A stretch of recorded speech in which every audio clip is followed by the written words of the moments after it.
Allahu Ekber.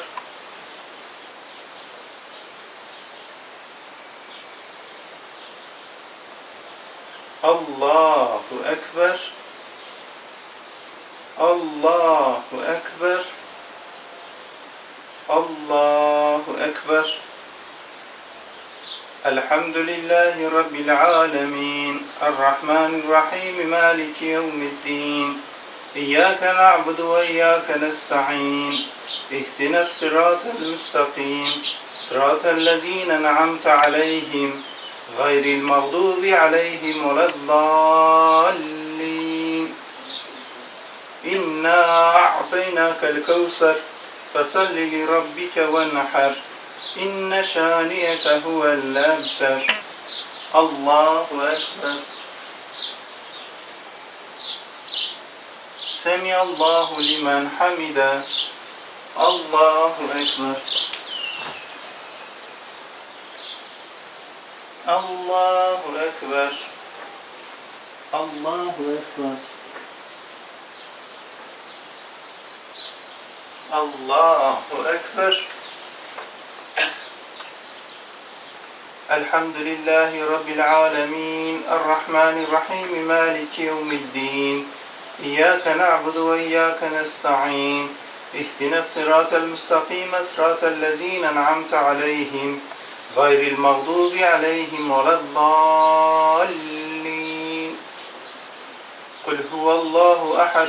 Allahus samed.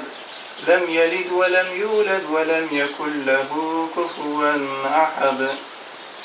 Allahu Ekber.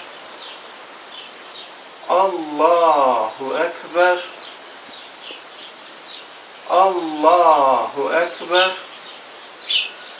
Allahu Ekber.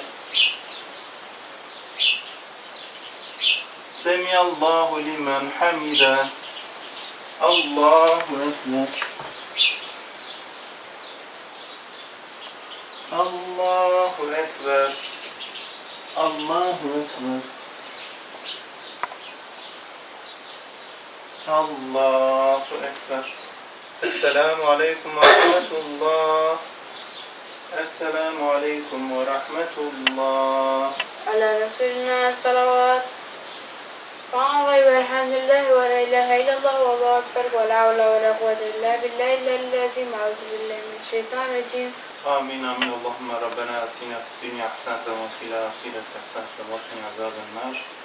Amin amin ve selamun alel murselin velhamdülillahi rabbil alemin. El Fatiha kames salavat. Yaklaşık 2,5 aydır dünya genelinde özellikle ülkemizde de hakim olmaya başlayan bu salgın nedeniyle Ramazan ayını grup bir şekilde biz geçirdik.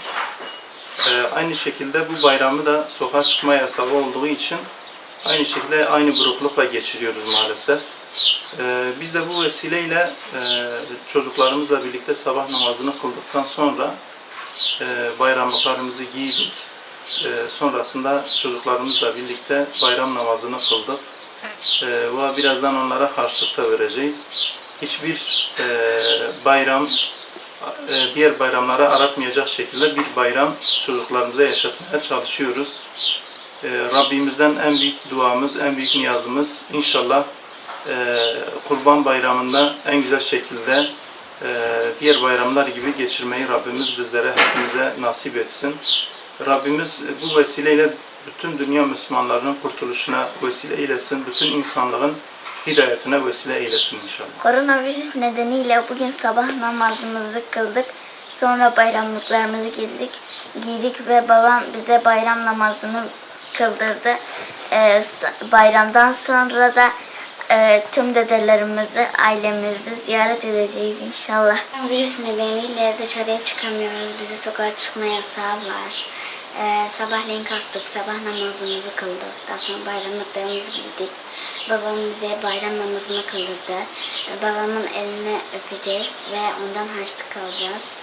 Bu bayram gidemiyoruz ama inşallah bayramdan sonra nenemlerimizin evine, akrabalarımızın evine gidebileceğiz inşallah.